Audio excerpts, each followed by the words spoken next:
à un moment donné de son parcours dans son histoire. Mais le problème, c'est que, qui en déduit de la chute, amen, la Bible dit que tous ont péché et sont privés de la gloire de Dieu. En plus du poids de la culpabilité, du fardeau de nos péchés, comment faire alors pour revenir à Dieu lorsque nous avons déjà péché, lorsque la chute est déjà là, et comment faire pour revenir? Et nous allons comprendre au travers de cette histoire, de la parabole du Fils prodigue, le Seigneur a essayé de parler et de faire comprendre à son peuple que la repentance est la clé de toute chose. Amen. Et la Bible dit, et Jésus donne le témoignage de Jean-Baptiste, que le plus grand des prophètes, c'était bien Jean-Baptiste. Ce n'est pas parce qu'il a été le précurseur de la venue de Jésus-Christ, non, parce que Ésaïe a déjà annoncé, tous les prophètes ont déjà annoncé la venue de Jésus-Christ. Amen. On concorde vraiment à comprendre que Jésus-Christ est celui-là qui était le Messie. Mais non, c'est parce que lui, il a préparé le cœur du peuple dans la repentance, à recevoir Jésus-Christ. Et on peut se poser la question, quelle est la seule porte de sortie dans une vie sans espoir? Amen. Dans une vie, comme la Bible dit, une vie de dissolution, une vie de débauche, où la ruine, amen, est présente. Là où il était vraiment ruiné, il n'y avait plus rien du tout. Et la repentance de ses péchés est la réponse, est vraiment la clé de toute l'histoire même, qui est le dénouement même de l'histoire du Fils prodigue. Amen. Il n'y a pas écrit repentance, mais on le comprend dans le verset 17, quand il dit « étant rentré en lui-même ». Et quand on comprend que la repentance nous permet de nous voir dans notre vérité spirituelle, c'est-à-dire l'image que l'on projette en réalité. Amen. C'est ça la repentance. Quand tu vois exactement l'image que tu projettes, la vérité que tu projettes. Et lui, il s'est vu comment? Misérable, mourant de faim. C'est ce qu'il a dit. Pourquoi? Et on l'avait expliqué la dernière fois. Quelqu'un qui meurt, c'est quelqu'un qui est coupé de sa source. Amen. Coupé de son environnement immédiat qui lui donne de la vie. Et la Bible dit qu'il est rentré en lui-même. C'est-à-dire qu'il s'est vu lui-même cette fois-ci. Rentré en lui-même, c'est-à-dire qu'il s'est vu lui-même. Il n'a plus regardé à l'extérieur, il n'a plus regardé le monde, il n'a plus regardé les uns et les autres. Une vraie repentance, ce n'est pas quand tu accuses quelqu'un. Non. Ah, c'est à cause de lui que je suis tombé. Ah non, c'est les circonstances, mais c'est ta faute. Ça, ce n'est pas une repentance. C'est quand il s'est vu lui-même dans la vérité. L'image que tu projettes en réalité, dans la vérité de Dieu. Est-ce qu'on a le courage de pouvoir regarder réellement ce que nous mettons, nous projetons comme image en vérité? Amen. Et Parole vivante dit, la version, et je l'aime bien cette version, il dit, alors il fait un retour sur lui-même et se mit à réfléchir à sa situation. Amen. C'est le commencement d'une repentance.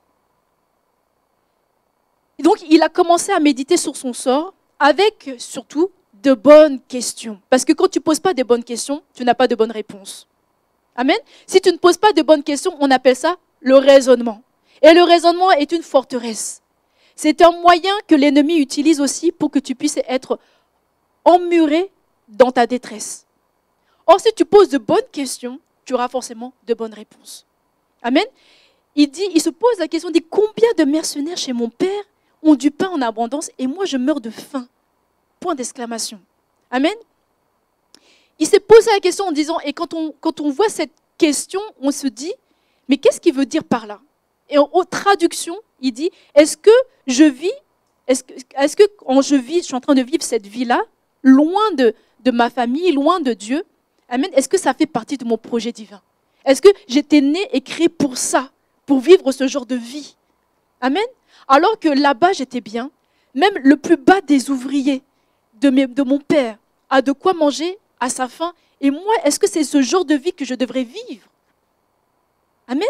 C'est ça que je suis né pour ça, pour ce genre de vie, où je meurs de faim dans cet état? Et pourquoi il a commencé à méditer? Parce que c'était sa capacité en tant que berger. Pour ceux qui étaient là à l'étude biblique, nous avons su et nous avons vu et nous avons découvert quel était le projet divin en réalité de ce Fils prodigue. Amen. Et parce qu'il avait cette capacité de pouvoir méditer. Amen. Dieu n'est pas méchant. Amen. Dieu ne se répand pas des dons et de l'appel qu'il te donne. Ce n'est pas parce que tu as chuté que Dieu a enlevé les dons, les capacités et l'appel de Dieu dans ta vie. Amen. C'est à toi de décider comment tu vas l'utiliser. Et la repentance, c'est la définition qu'on a toujours donnée quand on fait des cours de baptême et même dans nos formations. C'est le sentiment profond de l'âme qui passe un jugement sur elle-même et se désiste de la voie sur laquelle elle se trouvait engagée. D'où il a dit, et je lui dirai, mon Père, j'ai péché contre le ciel. Et dans une autre version, il dit, contre Dieu et contre toi. Amen. Et voici les actions posées, c'est-à-dire le fruit de la repentance. La Bible dit dans Luc 3, verset 8, il dit, produisez des fruits dignes de la repentance. Des fruits. Matthieu 3, verset 8 dit du fruit, mais Luc dit des fruits. Et voici les fruits. Les fruits, c'est quelque chose digne, veut dire conforme, en accord. Donc, ces paroles qu'il a dit étaient en accord avec ses actions. Si tu te contentes simplement de dire, avoir des résolutions sans action, ce n'est pas une repentance encore. Amen. Amen. Ce n'est pas une repentance. Quand il a dit, il a fait l'action en même temps. Amen. Amen. Il a dit, je me lèverai, j'irai vers mon Père. Et ça me rappelle un passage biblique que j'aime bien et j'ai médité déjà souvent. C'est Ésaïe 60, versets 1 à 2, qui dit, lève-toi et sois éclairé, car ta lumière arrive et la gloire de l'Éternel se lève sur toi. Voici les ténèbres couvrent la terre, autrement dit le monde, amen, le lieu où tu te trouves, et l'obscurité des peuples qui ne te connaissent pas, amen. Mais sur toi, c'est-à-dire que dans l'endroit où il était, amen, comme en Égypte, l'endroit où étaient les Juifs, les Hébreux, amen, à Goshen, il y avait la lumière. Est-ce que vous pouvez scruter les Écritures avec moi? À Goshen, quand les ténèbres avaient envahi l'Égypte, qui était le monde représentatif du monde, le symbole du monde, amen, à Goshen, là où il y avait le peuple de Dieu, il n'y avait pas les ténèbres. La lumière était là-bas. Ça veut dire, autrement dit, là où était justement, à l'instant même où il a commencé à être repentant, et ses actions a été concordant avec ses paroles dans la repentance, amen, le fils, le jeune fils, amen, la lumière de Dieu a commencé à l'éclairer. C'est-à-dire la parole, l'espoir est revenu. Amen. Parce qu'il a fait quoi? Une action, il s'est levé. Et c'est une décision personnelle, la repentance. De se lever de sa chute, accompagnée de la volonté propre. C'est-à-dire personne ne te motivera à te lever. C'est toi-même qui l'as décidé. Amen. C'est pourquoi il n'y a personne qui est venu l'aider. Il n'y a personne qui l'a suscité la repentance. C'est l'action, amen, c'est lui-même qui s'est regardé et puis qui a dit, ok, je vais me lever maintenant cette fois-ci. Et la lumière, à l'instant même, je peux imaginer qu'à l'instant même où il a dit, je me lève, l'endroit qui était ténébreux, là où il était par terre, amen, il s'est levé et la lumière a commencé à l'éclairer. La Bible dit, amen, que ta parole est comme quoi une lampe qui éclaire mon chemin. Amen. Et la repentance, c'est quoi? C'est un changement intérieur qui conduit à l'action extérieure de se retourner pour aller dans l'autre sens. Amen. Donc, qu'est-ce qu'il a fait? La repentance, c'est qu'il a fait quoi? Il a fait demi-tour. Il a refait son chemin inverse. Il a repris le même parcours qu'il avait fait au départ, retraversant le Jourdain, amen, qui est le signe du baptême. Amen. Parce que vous savez que le Jourdain est la représentation des eaux du baptême, amen, où le peuple d'Israël est passé aussi, quand il devait traverser, amen, pour aller jusqu'à Jéricho, ils ont traversé, ils ont été baptisés. Et la repentance, c'est retour à 180 degrés, dans le sens inverse, là où on s'était engagé dans une voie de péché. Amen. Et donc, il a dit, je veux repartir chez mon Père. C'est une volonté. Je veux repartir, la version français courant. Et la version second 21 dit, je vais retourner vers mon Père, vers ma source, qui est Dieu, qui est ma source, mon Père. Il a fait son aliyah, comme je l'avais dit la dernière fois, pour encore avoir la vie. Parce que là où il était, il commençait à mourir. Et le signe d'une réelle repentance, amen, c'est le fait d'être humble. Amen. le fait d'être humble. Et un homme de Dieu disait, Miles Monroe disait, que humble voulait dire en réalité, humilité vient de humus. Humus qui veut dire la terre. C'est-à-dire il s'est rabaissé tout en bas, en disant qu'il n'était pas digne d'être un fils, d'être en haut, à la tête, mais d'être simplement un ouvrier, d'être tout en bas, un simple ouvrier chez son père, dans la maison de son père. Amen. Or, dans le droit juif et dans les droits orientaux, le partage d'ascendants, je vous avais expliqué la dernière fois que c'était une opération répandue dans le Proche-Orient et dans le Moyen-Orient, reconnaissant au fils le droit de pouvoir réclamer sa part d'héritage du vivant de son père. Mais on le faisait à la dernière, vraiment c'est une dernière solution, quand vraiment le conflit ne peut plus se régler que par le partage du bien. Et donc, quand le partage a été constaté, amen, eh bien le fils a récupéré un tiers de l'héritage de son père, l'a vendu, avoir de l'espèce pour pouvoir aller vivre sa vie de dissolution, de débauche dans le monde. Maintenant, comment faire? Puisqu'il a déjà reçu sa part, ce n'était pas possible de pouvoir revenir. Il ne pouvait plus réclamer quelque chose à son père, puisqu'il avait déjà de son vivant réclamé la part. Amen. Il ne pouvait plus être digne d'être un fils. C'est pour ça qu'il dit, je ne peux pas être digne de toi, d'être de ton fils. C'est pour ça qu'il s'est regardé, il a dit, bon, je vais rester au plus bas. Je ne peux pas prétendre à quelque chose, rien de ta part, parce que j'ai déjà tout pris de toi. Je ne peux plus rien. Donc je suis indigne d'être ton fils. Et donc, la solution qu'il a suggérée à son retour, amen, c'est d'être simplement quoi? Un ouvrier. Un serviteur, mais le plus bas. Pourquoi? Il a dit que tu me traites comme un serviteur, comme un de tes ouvriers. Or, comme il avait fait, comme il était dans le monde, amen, il était au service d'un propriétaire, mais dans le monde, un homme qui était qui avait justement une parcelle et justement il avait aussi un troupeau de porcs, amen. Les mêmes capacités, les mêmes capacités qu'il avait de pouvoir paître, amen, puisqu'il était un berger auparavant, il a redemandé à être un berger, un ouvrier, un berger auprès de son père. Donc avec la rémunération qu'il avait, en tant qu'ouvrier, avec l'argent qu'il avait, il pouvait subvenir à ses besoins. Sauf que quand on est ouvrier, amen, il a demandé à ce qu'il soit dans la subordination de son père, dans la dépendance de son père et dans la soumission de son père. Amen. Ça veut dire que cette fois-ci, il s'est mis au service de son père en tant que quoi? Comme un quoi? Comme un serviteur pour de vrai. Et non plus comme un fils, avec des droits auparavant.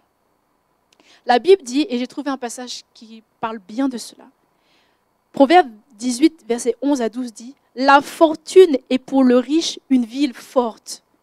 Dans son imagination, c'est une haute muraille. » Amen. Quelle est ta fortune? On ne parle pas que de la fortune, l'argent, la richesse matérielle. Mais si tu es riche dans tes pensées, si tu connais déjà tout, on ne peut même pas t'apprendre quelque chose. Amen. Pour toi, c'est déjà une haute forteresse. Amen. Avant la ruine, le cœur de l'homme s'élève, mais l'humilité précède la gloire. Donc, il était dans l'humilité. Nous savons qu'après, qu'une humilité, maintenant, la gloire vient juste après. Et c'est ce que dit Ésaïe 60, versets 1 à 12. Le pouvoir de la repentance, c'est le relèvement et la gloire à venir. Lève-toi, sois éclairé, car ta lumière arrive. Et la gloire de l'Éternel se lève sur toi. Amen. Romains 8 dit, nous savons que toute chose concourt au bien de ceux qui aiment Dieu et de ceux qui sont appelés selon son dessein. Il n'a pas accusé qui que ce soit, le fils cadet. Amen. Il n'a pas accusé le Seigneur, comme beaucoup le diraient, ah c'est de ta faute Dieu, c'est de ta faute. Amen. Il n'a pas accusé quelqu'un, ah non c'est la faute de tel que je suis tombé, j'ai chuté, ou j'ai mal fait. Non. Tout ce qu'il a vécu, amen, il a compris que ça faisait partie du plan de Dieu. Et que sa chute servira pour son bien. Parce que toute chose concourt au bien de ceux qui aiment Dieu. À ce moment-là, l'amour de Dieu est revenu dans sa vie. Amen. À ce moment-là. Et car tous ceux qu'il a connus d'avance, amen, il les a aussi prédestinés à être semblables à l'image de son Fils, afin que son Fils fût le premier-né entre plusieurs frères. Et ceux qu'il a prédestinés, il les a aussi appelés. Et Dieu l'a appelé à faire quelque chose. Et ceux qu'il a appelés, il les a aussi justifiés. Et ceux qu'il a aussi justifiés, il a aussi glorifiés. Amen. Et voici que dans la repentance, l'image de son Père a été renouvelée. L'image de son Dieu a été renouvelée.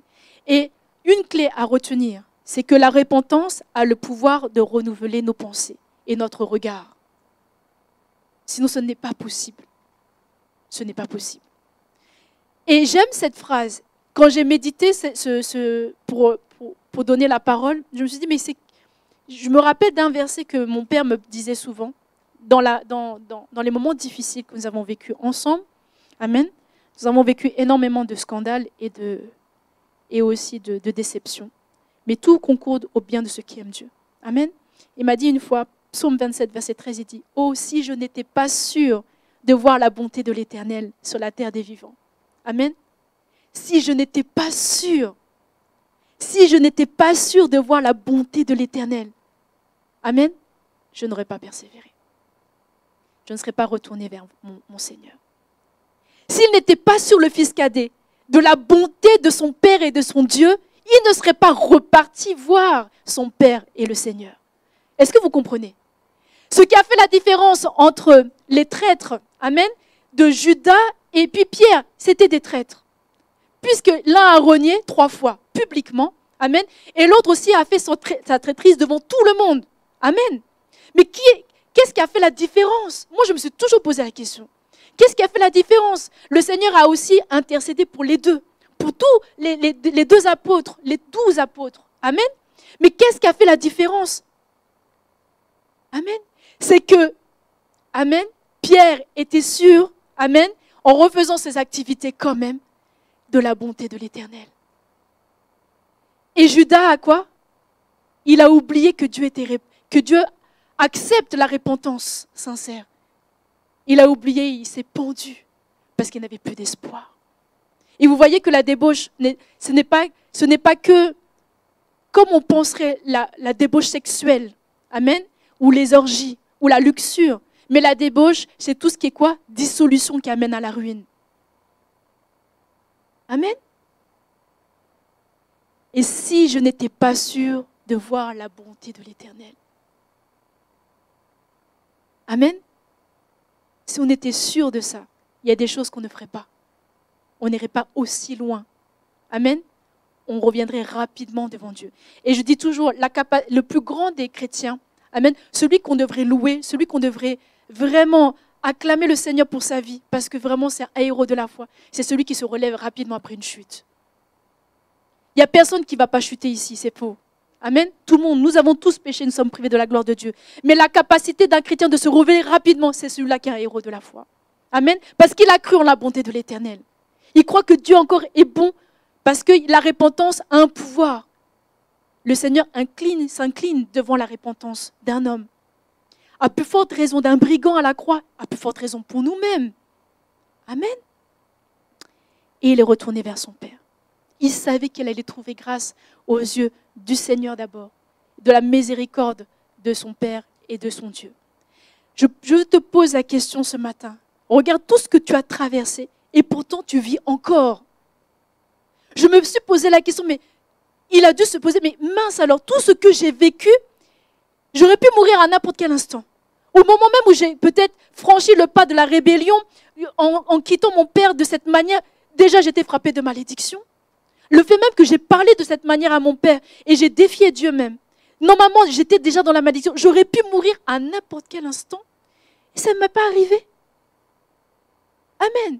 Au moment même, comme dans les drames, dans les films, au moment même tu t'es levé là, où on pense que le héros il s'est levé. Ah mince alors, il y a encore plein d'attaques qui arrivent. Et on ne connaît pas encore la fin de l'histoire, mais mince alors. Amen. On ne sait pas ce qui s'est passé tout au long de son parcours. Parce que l'endroit où il a été très éloigné pour revenir chez lui, amen, sans argent, j'imagine de quelle manière il a dû revenir chez son père, affamé, détruit, amen, et sans rien. Il est parti avec de l'argent, il est revenu vide, comme Naomi a dit. Je suis revenu affligé. Ne m'appelez plus Naomi la grâce, mais appelez-moi Mara. parce que je suis pleine d'amertume. Amen. Quel est le regard de ton Dieu? Quel est ton regard envers Dieu? Est-ce qu'il est encore bon pour toi? Est-ce que tu peux réaliser la bonté de Dieu envers toi? C'est-à-dire qu'il t'a laissé dans ta folie jusqu'à ce que tu n'aies pas perdu. Tu es perdu quelque chose, c'est vrai, mais tu n'as pas perdu l'essentiel de ce que tu devais avoir. Est-ce que vous comprenez? Amen. Et c'est le thème de ce matin, c'est la rencontre. Et il est parti à la rencontre de son Père, mais de son Dieu aussi. La rencontre. Le verset 20 dit, comme il était loin, encore loin, son père le vit et fut ému de compassion. Il courut se jeter à son cou et le baisa. Le fils lui dit, mon père, j'ai péché contre le ciel et contre toi. Je ne suis plus digne d'être appelé ton fils. Mais le père dit à ses serviteurs, et on va voir la suite. Je vais décortiquer un petit peu. Comme il était encore loin, son père le vit. Amen. Bon, j'imagine que dans sa vieillesse, il a dû porter des lunettes. Amen. Il a dû porter des lunettes parce que à un certain âge, tu ne vois plus très bien de loin. Amen. Et puis même, les gens tu peux, il y a des gens, enfin, moi je me rappelle qu'il y a des personnes âgées, ils confondent les gens au fur et à mesure dans le temps. Amen. Il y a la même morphologie. Mais son père l'a vu de loin. Amen. Le père, amen, avait la vision, avait le discernement. C'est comme quand on sait que son fils revient, on a l'intuition qu'il est là. Sa présence, son parfum est déjà dans l'atmosphère. Amen. Et quand tu viens dans la présence de Dieu, Dieu sait que tu es présent. Dieu sait que tu es déjà là, que tu es déjà en route pour le rencontrer. Que ton parfum est déjà présent. Amen. Et que l'atmosphère est embaumée de ton parfum. Chacun d'entre nous a un parfum qui se diffuse. Et le parfum représente la présence, ta présence, la présence de ton esprit, qui est teinté de l'esprit de Dieu ou pas, je ne sais pas. Amen. Et il a senti que son fils était revenu. Amen. Et le père, j'imagine, et comme avait dit le frère Manik la dernière fois dans le temps d'adoration, dans sa méditation, il disait que c'est vrai, et j'ai repensé à ça, le père était posté tous les jours à la même place. Amen. Tous les jours, il attendait son fils. Depuis qu'il est parti. Amen. Et moi, quand j'ai pensé à ça, j'ai dit, mince alors, tous les jours, tu étais là pour moi. Tous les jours, tu as espéré que je revienne vers toi. Tous les jours, tu as espéré qu'un jour, tu allais me dire, que moi, j'allais lui dire, je t'aime. Un vrai je t'aime. Pas le même je t'aime dans la débauche, que tu dirais à n'importe qui, ou tu dirais à n'importe quelle personne qui pourrait subvenir à tes besoins. Non, un vrai je t'aime, Seigneur. Un vrai je t'aime. Il a espéré ça depuis tant d'années. Nous allons le découvrir ça jeudi. Combien de temps il a attendu. Amen. Et il s'est posté tous les jours à la même place. S'il a dit, il le vit de loin, et ça me rappelle l'exhortation que j'ai donnée la dernière fois, le lundi, pour dire qu'il était dans une altitude spirituelle. Amen. Il avait une hauteur spirituelle, il était dans une tour de garde. Il surveillait, il veillait pour voir si son fils revenait ou pas. Et je disais qu'une sentinelle, en anglais, on appelle ça watchman. C'est-à-dire qu'il regarde. Watch, ça veut dire qu'il regarde, il porte son attention avec intérêt, il regarde sur ce qui se passe, sur l'événement qui est en train de se dérouler. Et il était la sentinelle de sa maison. Il était la sentinelle. Une sentinelle, amen, c'est un guetteur. Et une sentinelle, c'est quoi? C'est un intercesseur d'abord, avant tout. Amen. Ça veut dire que tous les jours, il était à la même place. Tous les jours, il surveillait. Et tous les jours, il intercédait pour qui? Pour son fils, pour qu'il revienne. Regardez combien de fois le Seigneur fait ça pour nous. Pour tous ceux qui l'aiment. Il attend. Amen. Maranatha veut dire qu'il revient. Il est déjà venu. Il reviendra. Et il reviendra chercher son église. Il intercède encore pour certains qui ne sont pas encore dans la repentance et qui doivent venir dans le salut de Dieu, dans le repos, dans le shalom de Dieu. Amen. Et certainement, tu es encore loin, mais il a senti ta présence. Amen. Et il n'a pas cessé de prier et de supplier le Seigneur pour que son fils revienne, gardant un espoir qu'un jour il reviendrait. Amen. Et dans son espoir, il avait déjà tout préparé. Amen. Mais ça, on va comprendre un petit peu à la fin de mon prêche. Amen. Nous sommes mères. Amen. Nous sommes pères. Pour ceux qui ne le sont pas encore. Amen. Notre désir, c'est que la famille soit réconciliée et unie, connaissant le Seigneur. Qui d'entre nous est si méchant et mauvais qu'on ne va pas intercéder pour ceux qui sont perdus? Qu'ils soient vilains, mauvais, pécheurs, peu importe. Amen. J'imagine combien de fois il était attristé. Il a peut-être fait une crise cardiaque, peut-être, en ayant la mauvaise nouvelle. Mais il a intercédé. Il a gardé espoir. Amen. Et la rencontre personnelle qu'il a eue, le fils cadet, avec son père, amen, c'est-à-dire qu'il n'avait jamais fait cette rencontre avec son père, en réalité. C'est-à-dire, j'explique, tu peux vivre dans la même famille et jamais rencontrer réellement ton père. Jamais connaître en réalité ton père et ni ta mère.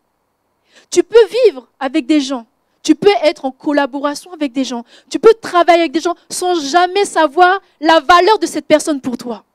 Et sans jamais savoir qui est cette personne pour toi-même. Qu'est-ce qu'elle va t'apporter dans ta vie? Et c'est ça qui est dommage.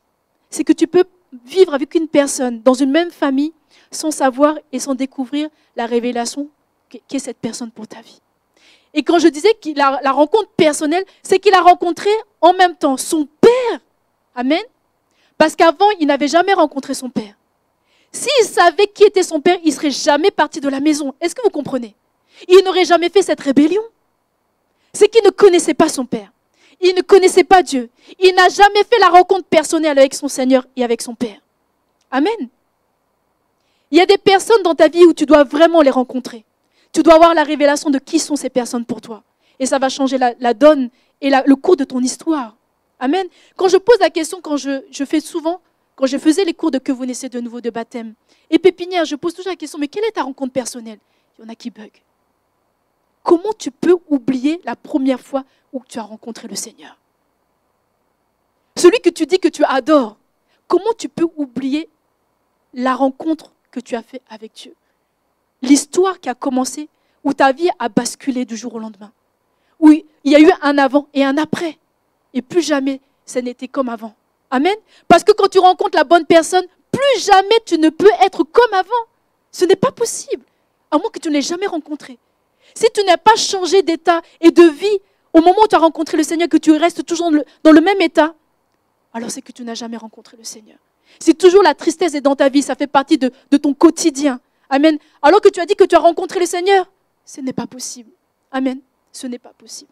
Le jour où ma mère a rencontré le Seigneur, elle a commencé à dormir. Et c'est ça qui m'a choquée. Le jour où ma mère a rencontré le Seigneur, elle n'a jamais pu être asthmatique. Je l'ai toujours vue avec de la ventoline. Je l'ai toujours vue se réveiller avant tout le monde, à 4h, 5h du matin, parce qu'elle était traumatisée par la guerre. Elle ne peut pas dormir. Mais le jour où elle a rencontré le Seigneur, il y a eu un avant et il y a eu un après. Amen. Et j'ai entendu pour la première fois qu'elle chantait. Je ne l'ai jamais entendue chanter, ma mère. Amen. Qu'est-ce qui a changé dans ta vie? Tu es toujours resté le même, version améliorée. Mais le fond même, as-tu réellement rencontré le Seigneur qui a changé ta vie? Quand tu l'as rencontré, tu ne peux pas rester dans cet état. Tu ne peux pas rester oisif dans la maison de Dieu. Amen. Ton amour transcende au-delà même des pensées, de tes pensées, de ta culture. Amen. Et de tes peurs. Parce que nous tous, nous avons eu peur à un moment de s'engager dans la marche chrétienne. Personne ici a fait des choses à la va-vite. On a tous réfléchi sur les conséquences qui allaient se passer. Amen.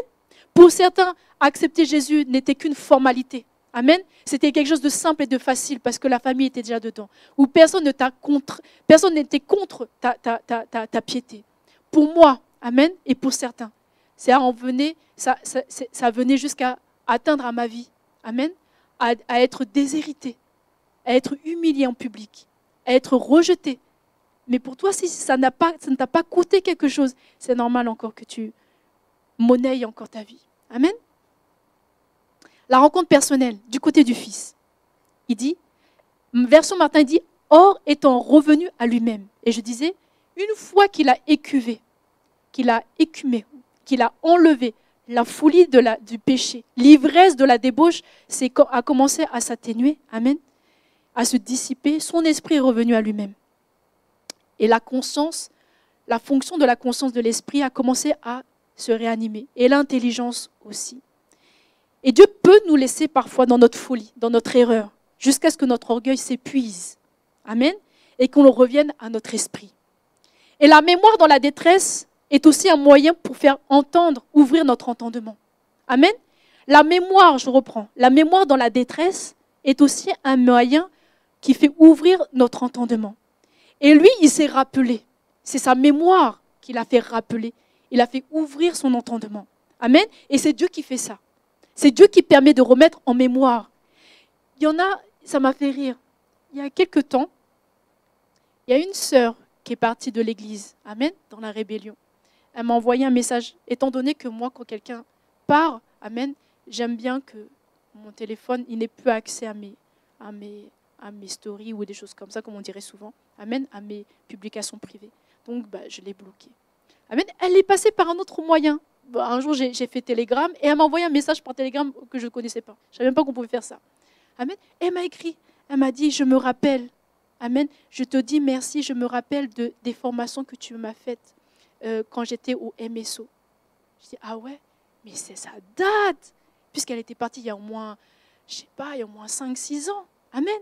Je te remercie parce que maintenant, je les utilise dans mon église et ça m'a fait du bien. Je me rappelle de toi, je te dis merci. Je dis gloire à Dieu. La seule phrase que j'ai dit, c'est le Seigneur soit béni. Amen. Comme quoi, les gens n'ont pas forcément été amnésiques de tout. Amen. Que tout ce que tu donnes, la semence que tu donnes, a forcément, si elle est bonne, reviendra un jour à toi, comme je disais. La semence de l'amour. Amen. Et c'est revenu. L'amour et le respect que son père donnait à ses ouvriers a été une semence dans le cœur de ce fils cadet, qui s'en est rappelé. Amen. Il ne s'est pas rappelé de l'amour qu'il avait avec son père, parce que, comme je disais, certainement, il n'avait pas rencontré son père. Il ne connaissait pas. Quand tu ne rencontres pas, amen, le Seigneur, tu ne rencontres pas la bonne personne, enfin, tu n'as pas une rencontre personnelle, tu ne peux pas comprendre l'amour que la personne te donne. Amen. Combien même la personne peut te donner de l'amour, tu ne vas pas recevoir cet amour. Et il y en a qui comprennent, comme ce fils prodigue. Amen. La repentance, ils comprennent la repentance lorsqu'ils ont goûté à la honte de leur péché. Et c'est ce qu'il a fait. Après avoir épuisé toutes ses forces dans son orgueil, la vie est un enseignement. Amen. La vie est un enseignant qui te rendra humble. Et l'apôtre disait, le postulat qui disait, la vie fait la vie. Amen. Et la vie est une bonne leçon de vie. La vie. Quand tu n'as pas compris l'enseignement de Dieu, amen, c'est la vie maintenant, dans le monde, qui va t'apprendre maintenant l'enseignement que Dieu t'a donné. Et c'est ce qu'il a eu. Et la repentance ouvre les yeux, l'entendement et la vision de l'esprit. C'est ce qu'il a eu. Seule la repentance a le pouvoir de rétablir et de restaurer une relation brisée avec Dieu et avec l'Église. C'est le seul moyen. Et c'est pour ça que la rencontre a été fructueuse. Quand il y a quoi? Il y a eu la repentance. Et avant de revenir à la diapo que vous avez vue, amen. Quand le père l'a vu de loin, la sentinelle qu'il était, son père, amen. Il a dit, comme il était encore loin, son père le vit. Et il fut ému de compassion et courut se jeter à son cou. J'ai compris par là un principe, amen, que l'amour répond toujours à l'amour. Amen. L'amour répond toujours à l'amour. Nous allons le comprendre pourquoi. Et il a reconnu malgré tout son fils, malgré tout, quel que soit son état.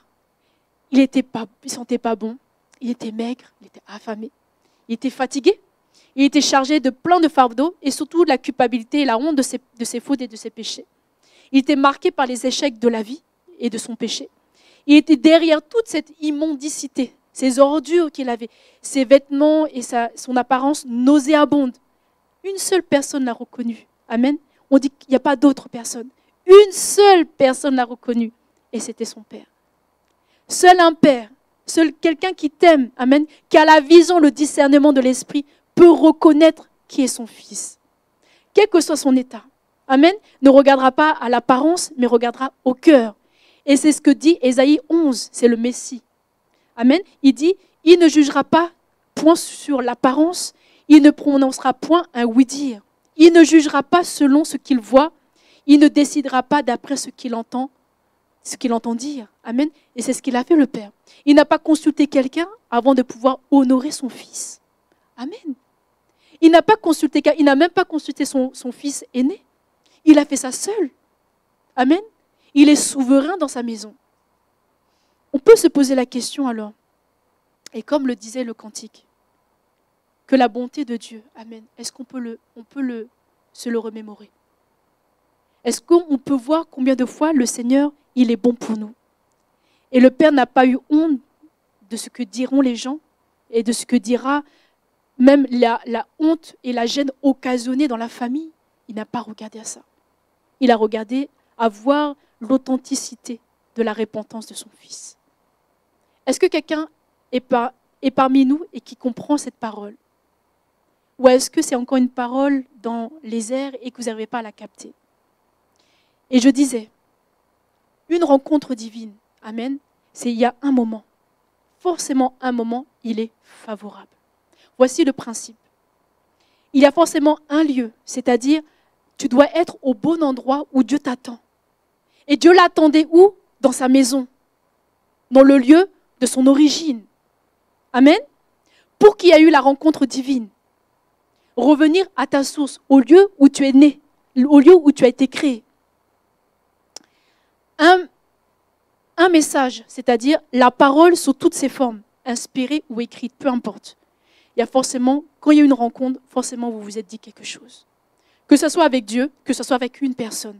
Aujourd'hui, dans le Fils prodigue, amen, c'était avec son Père.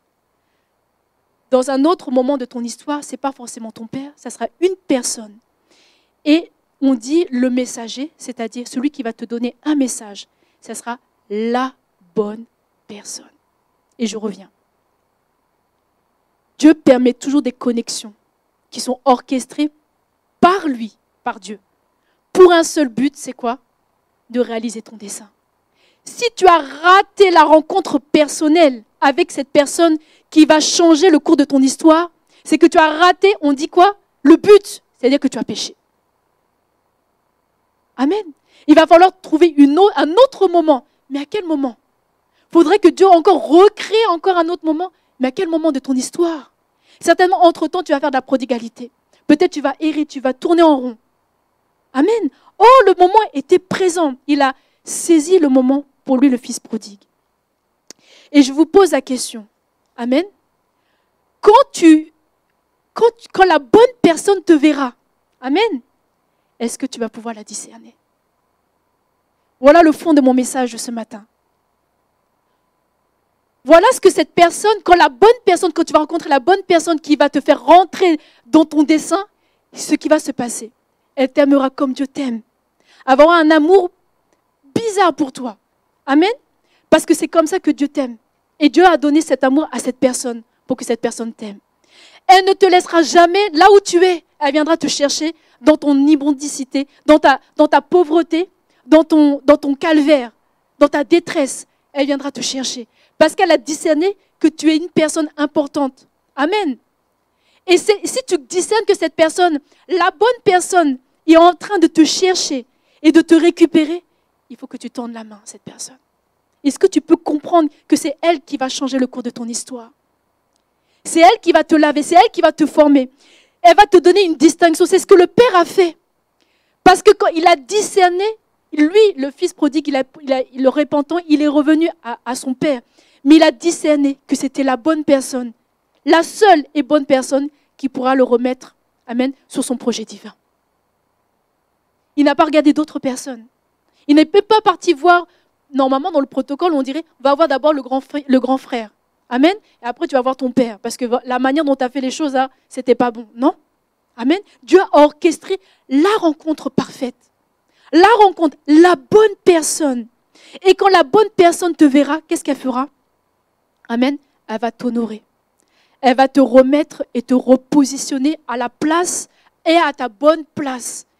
Il a dit, Il n'a même pas eu le temps de dire, mais je suis indigne, je peux pas être ton fils, je veux être ton ouvrier. Non, au moment où il a dit, j'ai péché contre toi et contre Dieu et contre toi, papa. Maintenant, je ne suis plus digne d'être ton fils. Le père a fait quoi? Il a coupé court. Il a dit, c'est bon, c'est terminé. C'est bon, stop. La suite, là, c'est moi qui m'en charge. Amen. La honte de ce que tu vas dire, c'est bon, je m'en charge. Amen. Voici comment Dieu fait les choses. Amen. Cette personne va voir ta véritable image, ce que tu dégages. Donc, le fils repentant dans son odeur puanteur, amen, mauvaise, méchant qu'il était, amen, prodigue qu'il était, mondain qu'il était, amen, parce qu'aux yeux de son frère, il était comme ça encore, amen. Lui, son père l'a vu, il l'a vu en vrai, dans la vérité. L'image qu'il projetait en réalité n'était pas du tout avec sa vérité. Amen. Et c'est quand la bonne personne te verra, il va essayer de tout faire pour faire quoi? Pour que ton image extérieure soit concordante avec ton image intérieure. La vision de Dieu pour toi. Mais c'est que tu ne le sais pas. Et tu ne le sauras toujours pas s'il n'y a pas de repentance. Elle va avoir un amour particulier pour toi. Et elle reconnaîtra surtout l'appel et les dons. C'est pour ça qu'il a dit, tu ne peux pas être ouvrier. Tu es mon fils. Et c'est ce que le Seigneur demande. Dieu ne te demande pas d'être son serviteur. Est-ce que vous comprenez? Dieu ne te demande pas de le servir. Dieu te demande, il t'appelle à être un fils, une fille dans la maison du Seigneur. Maintenant, quand tu es un fils et une fille, tu comprends que ton utilité a de l'importance pour que sa famille grandisse. Et là, maintenant, tu le sers, comme le fils prodigue l'a fait. Repentant l'a fait. Amen.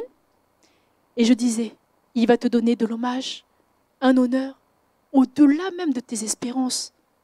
Amen. Parce qu'il ne peut pas voir un fils être pas à sa place. Non. Dieu est comme ça. Dieu, il repositionne toujours ses fils à la bonne place. Dans l'ordre et dans la succession des choses. Amen. Est-ce que toi, tu reconnaîtras quelle est la bonne personne pour toi? Imaginez si le fils cadet avait reconnu son père. Amen. Connaissait son père. Savait que c'était la bonne personne qui allait l'amener à le former pour être ce qui devrait être un berger, un fils dans la maison, perpétuer la lignée familiale et la propriété ou la descendance, peu importe ce qu'on va dire. Amen, la prospérité de la famille. Il ne serait jamais parti. Il n'aurait jamais parlé de cette manière. On peut se poser la question. Amen. As-tu une révélation sur la bonne personne? Qui est la bonne personne qui te fera entrer dans ton dessein? Qui sera la connexion divine? Est-ce que vous pensez que toute chose se fait par hasard ou toute chose se fait par miracle? Que tout se concorde, que Dieu tout a orchestré de telle manière. Si tu rencontres une personne à telle saison, si tu rencontres une personne comme ci, comme ça, c'est forcément que c'est pour un dessein particulier. Amen. Tu es en train de persécuter quelqu'un que peut-être c'est cette personne qui va certainement te faire entrer dans ton projet divin. Tu es en train peut-être de dénigrer ou de négliger quelqu'un qui sera peut-être quelqu'un qui va te faire propulser dans ton projet divin. Tu es en train de critiquer quelqu'un ou de détester quelqu'un, haïr quelqu'un dans ton cœur, alors que c'est cette personne-là qui va te faire entrer dans ton projet divin. Tu ne peux pas passer à côté de cette personne. Elle est obligatoire, entre guillemets, dans ton projet divin. C'est un passage obligatoire. Est-ce qu'on peut le reconnaître, cette personne? Jésus d'abord est la bonne personne. Mais maintenant, il a permis que physiquement, il y ait des personnes aussi qui puissent te conduire. Amen. Et je donne mon témoignage. Quand j'ai rencontré la prophétesse Marsha Kefetcher, amen, j'ai su tout de suite que ce serait mon maître. Amen. À l'instant même, on s'est tout de suite reconnus toutes les deux. Et pourtant, je ne savais pas que j'étais prophétesse. Je ne savais même pas mon appel. Amen. Amen. Elle m'a aimé comme ça et je l'ai aimé comme ça aussi. Amen. Tout s'est fait naturellement. J'ai dormi avec elle, on a fait des voyages ensemble. Des voyages pour ses missions à elle, à Bordeaux et ailleurs encore. On a été à Paris encore ensemble.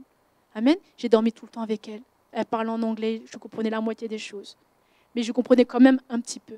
Amen. Dieu a quand même fait de telle sorte à ce que nous puissions nous comprendre. Mais on se comprenait en esprit. On s'est revus 10 ans plus tard. Amen. Toujours avec la même complicité. pareil. Pourtant, elle a changé. Elle n'était plus comme avant. Mais ce n'est pas pour autant que je l'ai dénigrée. J'ai dit, oh mince alors mamie, le temps a fait que tu as changé quand même. Tu n'es plus comme avant, mais la capacité, le don et l'appel est toujours là. Elle est toujours aussi deep, aussi impressionnante pour moi, aussi concentrée, avec son vieil âge, toujours aussi amour. Toujours, elle n'a jamais laissé quelqu'un, elle n'a jamais passé à côté de quelqu'un sans comprendre son projet divin. Et moi, c'est ce que je m'évertue à le faire. C'est-à-dire, je ne veux pas passer à côté de quelqu'un qui serait importante pour ma vie. Que tu sois ouvrier ou pas ouvrier. Dès l'instant où tu es dans ma maison, c'est certainement que tu vas m'apporter quelque chose. Je ne dis pas que je vais apporter forcément quelque chose dans ta vie. Je ne sais pas. Amen. Mais moi, je sais que tu vas m'apporter quelque chose qui va changer le cours de mon histoire.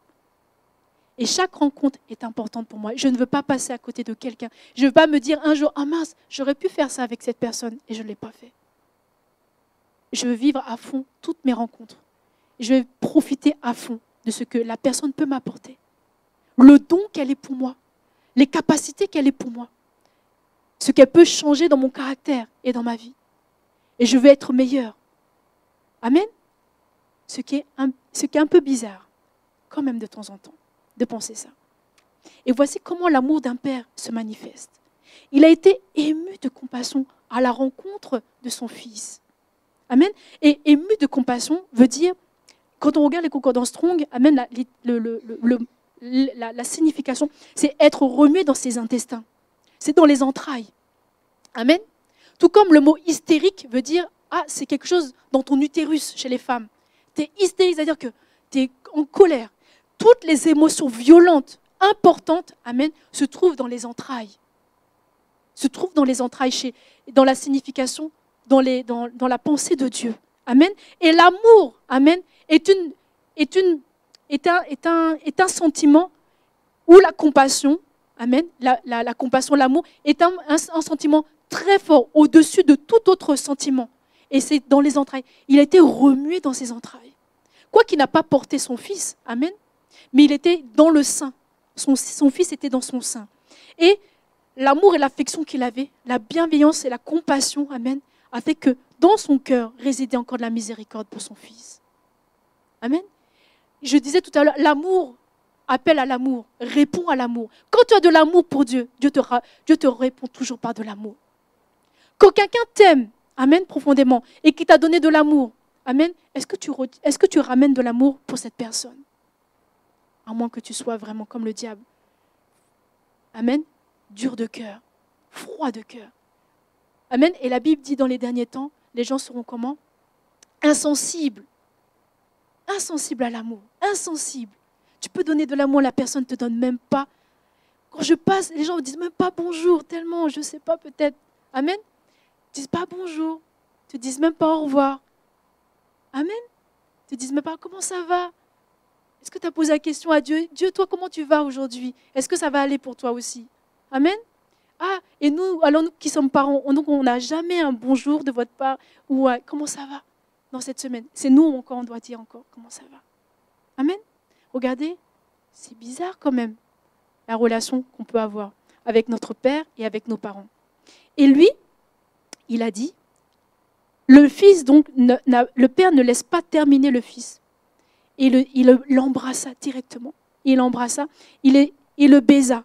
Et le baisa, on dit qu'il a embrassé tendrement beaucoup de fois, encore et encore, jusqu'à ce qu'il soit couvert de baisers.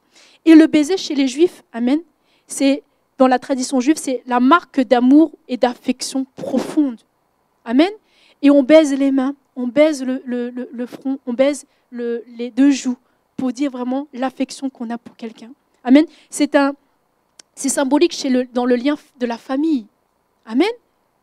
Amen. Donc nous, quand on fait des tendresses, on fait des bisous à nos enfants, vous trouvez que c'est bizarre. Mais normalement, c'est vous qui êtes bizarre parce que vous ne le faites pas. Amen.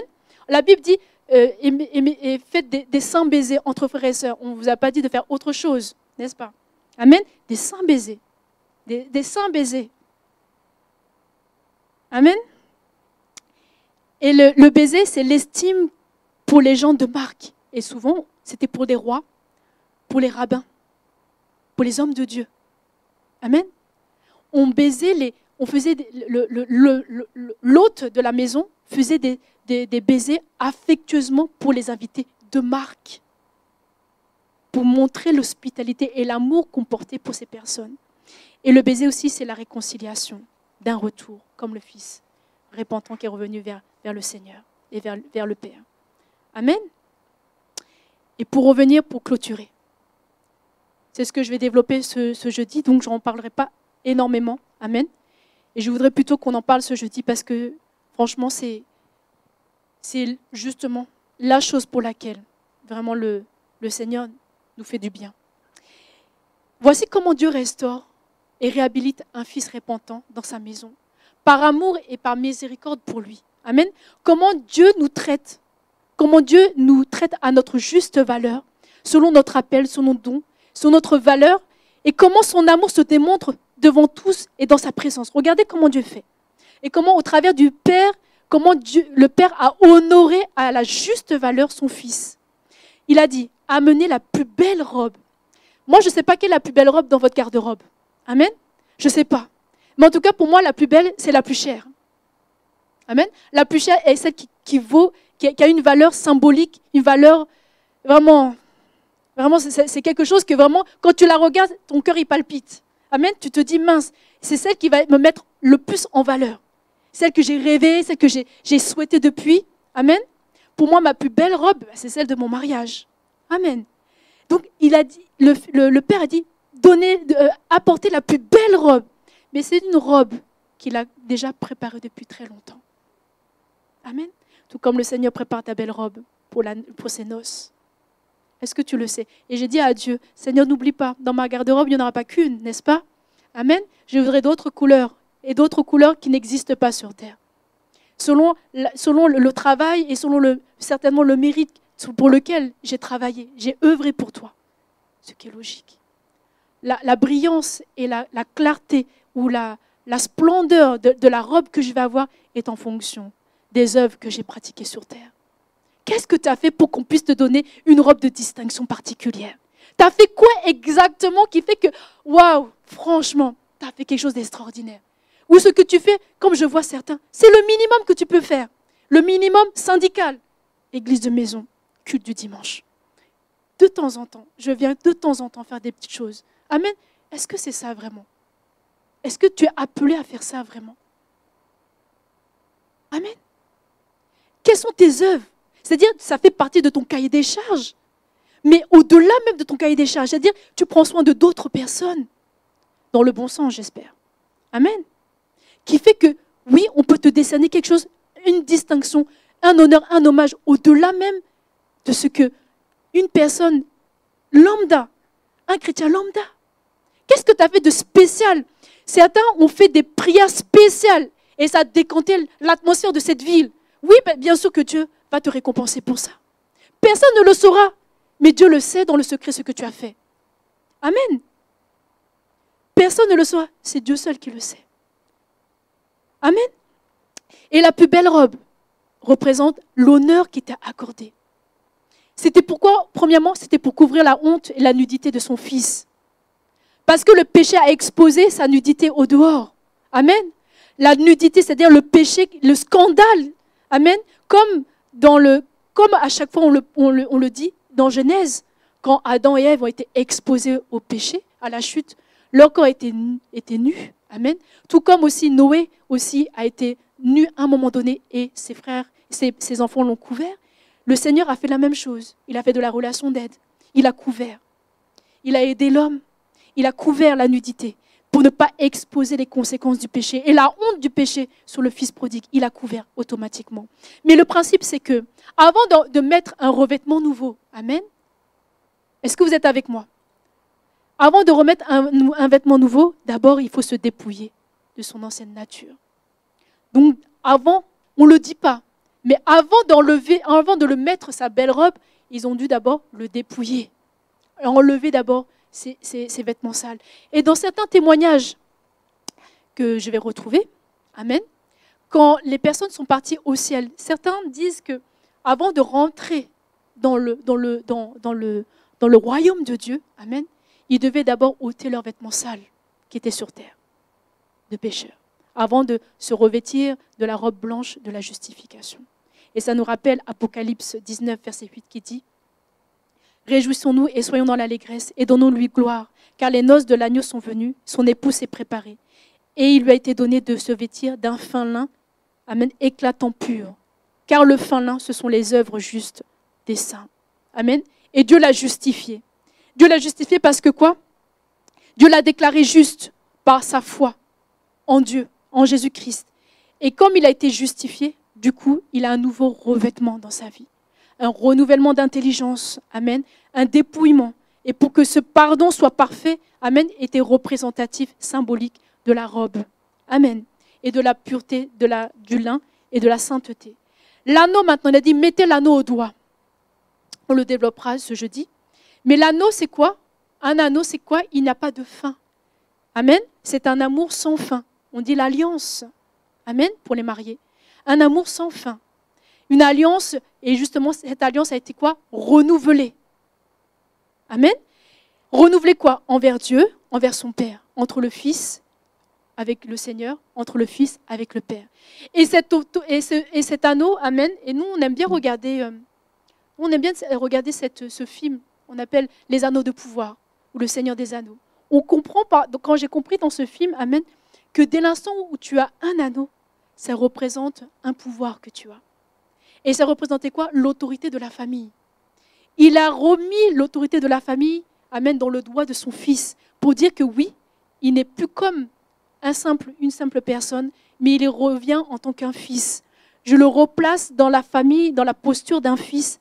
Et il a le droit, il a le pouvoir et la légitimité d'être un fils et d'agir comme un fils dans la maison. Amen, parce qu'il a le pouvoir. Et ça nous rappelle d'autres histoires que nous allons voir jeudi prochain. La Bible dit, Jean 1, verset 12, « Mais tous ceux qui l'ont reçu, cette parole, à ceux qui croient en son nom, Jésus-Christ, elle a le pouvoir de te faire devenir enfant de Dieu, lesquels sont nés, non du sang, ni de la volonté de la chair, ni de la volonté de l'homme, c'est-à-dire ce n'est pas de toi-même, mais de Dieu. » Amen. C'est Dieu qui l'a voulu. Troisième chose, qu'est-ce qu'il a fait? Troisième acte prophétique qu'il a fait pour la restauration, la réhabilitation de son fils.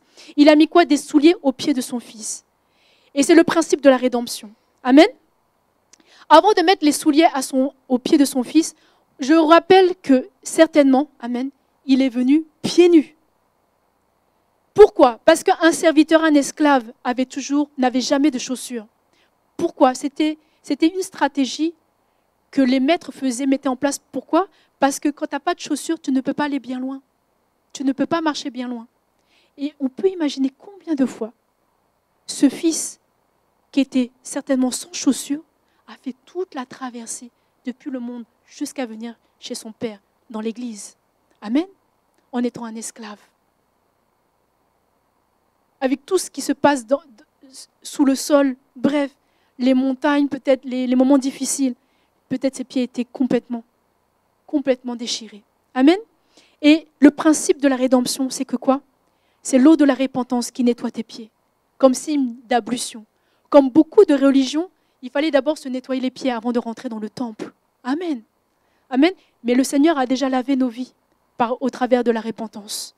Et donc, avant de mettre les souliers aux pieds, il s'est d'abord dépouillé de ses vieux vêtements. On l'a d'abord mis une belle robe. Après, on a lavé ses pieds et on a mis des chaussures à ses pieds. C'est le signe de quoi? De la liberté et de la délivrance, de la rédemption. À ce moment-là, on voyait que quand quelqu'un avait des chaussures aux pieds, on appelle ça, on le donnait le statut d'un homme libre. Un homme qui n'est plus esclave et serviteur d'un maître. Amen. Voici comment Dieu fait les choses avec nous. Et la quatrième chose importante qu'il a fait, il a dit, amenez le veau gras, tuez-le et mangeons et réjouissons-nous. La version Semeur dit, amenez le veau gras que nous avons engraissé. Amen. Que nous avons engraissé. Et ce veau, amen, a été spécialement engraissé pour le retour de son fils. Regardez combien de fois il était confiant en son père. avait la foi, avait l'amour pour son fils, pour dire qu'il était confiant qu'un jour, son fils allait revenir. Et qu'il avait commencé à préparer la fête pour le retour de son fils. Combien de fois le Seigneur, il prépare ta venue à revenir vers lui dans sa présence? Peut-être tu étais un ouvrier, peut-être tu n'es pas du tout un ouvrier. Simplement, il veut que tu reviennes en tant qu'un fils dans sa maison. Il a préparé, il a anticipé le retour de son fils. Et cette parabole nous montre combien de fois Dieu se prépare au retour de ses fils. Et la Bible dit dans Romains 8, verset 19, aussi la création, et Dieu lui-même, amen, attend avec un ardent désir la révélation des fils de Dieu. Qui sera des fils? Qui au dernier jour, on va voir, ah mince, ah oui, donc toi aussi tu es un fils de Dieu alors? Malgré tout ce que tu as vécu, tout ce qui s'est passé, donc tu es un fils alors. Et on peut voir combien de fois ce veau gras, amen, est l'expression et le symbole du sacrifice parfait pour honorer Dieu. Tout comme d'autres personnes l'ont fait dans l'Ancien Testament. Et nous le verrons ça ce jeudi. C'est très intéressant, cette parabole, parce que 4 choses ont été faites pour la réhabilitation, pour la restauration d'un fils. Et 4 choses, amen, nous rappellent encore plus, amen, l'œuvre de la croix que Jésus-Christ a fait, la rédemption qu'il a faite pour toi, le sacrifice parfait qu'il a fait pour toi, l'autorité qu'il t'a conférée en étant enfant de Dieu, de pouvoir avoir toutes choses, tous les droits et les devoirs en tant qu'un fils. Amen. La justification de nos péchés, le fait qu'il nous ait pardonné, amen, de nos péchés, la rédemption parfaite, amen, où son sang a coulé à la croix de Golgotha pour nous. Mais je pensais qu'il y avait un peuple qui avait compris cette révélation, se lèverait et acclamerait le Seigneur, se réjouirait maintenant du sacrifice parfait que le Seigneur a fait pour nous. Amen. Amen.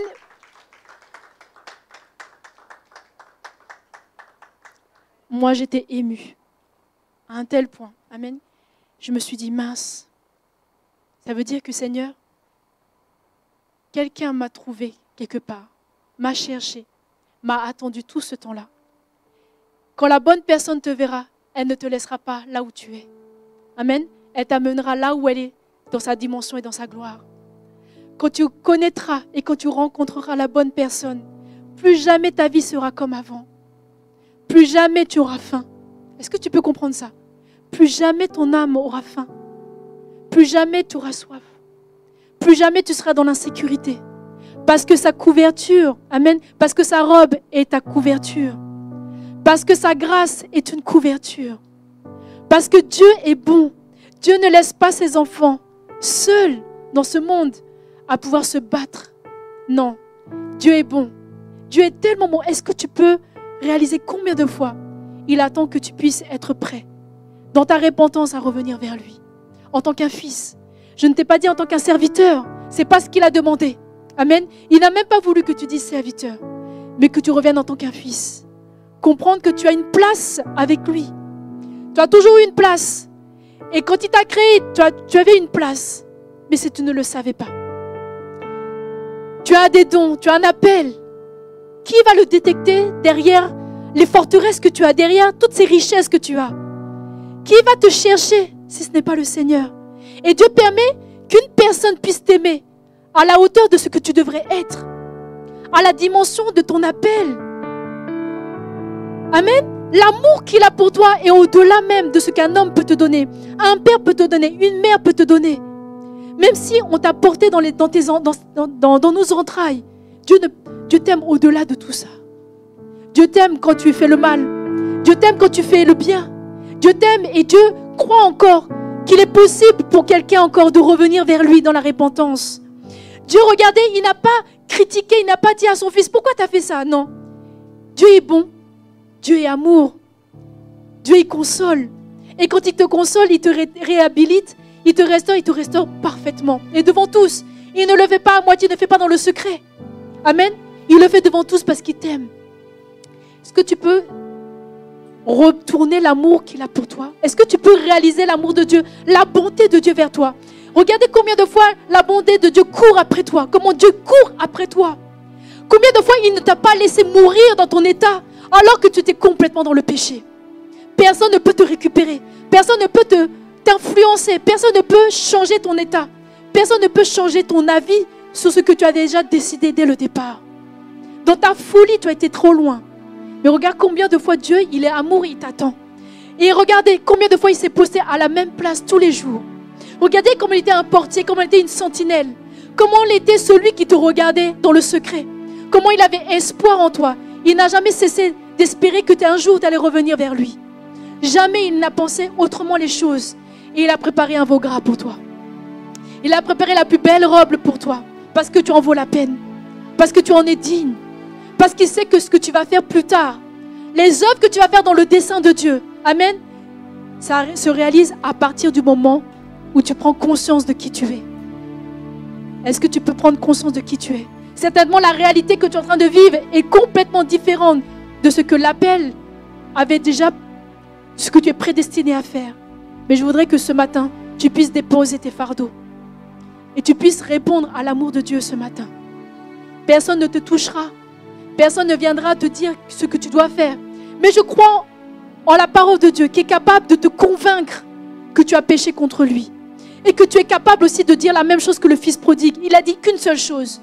J'ai péché contre Dieu et j'ai péché contre toi, mon Père. Amen. Il a dit pardon à toutes les personnes qu'il a offensées. Il n'a pas accusé qui que ce soit. Et je voudrais que ce matin, tu puisses répondre à l'amour de Dieu de la bonne manière. C'est dans l'adoration que se trouve la restauration. C'est dans sa parole que se retrouve vraiment l'amour de Dieu, la miséricorde de Dieu. Dieu aime celui qui se répand. Dieu cherche encore des adorateurs qui l'adoreront en esprit, en vérité, qui comprendront encore la valeur du sacrifice de Jésus-Christ à la croix de Golgotha, qui est capable de te redonner l'autorité et le pouvoir, qui est capable de te redonner la réhabilitation, la restauration parfaite, qui est capable de te donner la justification, la rédemption, qu'un homme ne peut pas le faire. Amen. C'est lui qui bâtit ta réputation. C'est lui qui redonne de l'espoir et de l'amour et de l'honneur à celui qui est dans la repentance. Et je voudrais qu'en ce jour, que ta vie change et qu'au travers de ce temps d'adoration, tu puisses rencontrer la bonne personne qui est Jésus-Christ de Nazareth. Que tu puisses réellement te repentir et revenir vers lui en tant qu'un fils. Quel que soit l'état lamentable dans lequel tu es, Dieu t'aime. Dieu regarde au cœur ce matin. Et Dieu t'aime de tout son cœur. Si tu savais combien de fois il n'a pas hésité à venir sur terre pour se sacrifier pour toi, tu ne dirais jamais que Dieu ne t'aime pas. Que Dieu est méchant, c'est pas vrai. Je voudrais que tu changes ton regard sur lui et que tu puisses l'aimer de tout ton cœur ce matin. Amen. Chandelier, que vous puissiez nous éclairer maintenant sur cette parole au travers de ces cantiques et que nous puissions rentrer dans cette atmosphère de reconnaissance pour le Seigneur, de bonté et d'amour pour Dieu. Que nous puissions redonner cet amour au Seigneur. Laissons maintenant notre cœur s'exprimer devant le Seigneur. Fermons les yeux maintenant et laissons-nous nous conduire par l'Esprit qui nous révèle la pensée de Dieu. Élevons la voix ensemble et demandons l'intervention du Seigneur. Prions maintenant.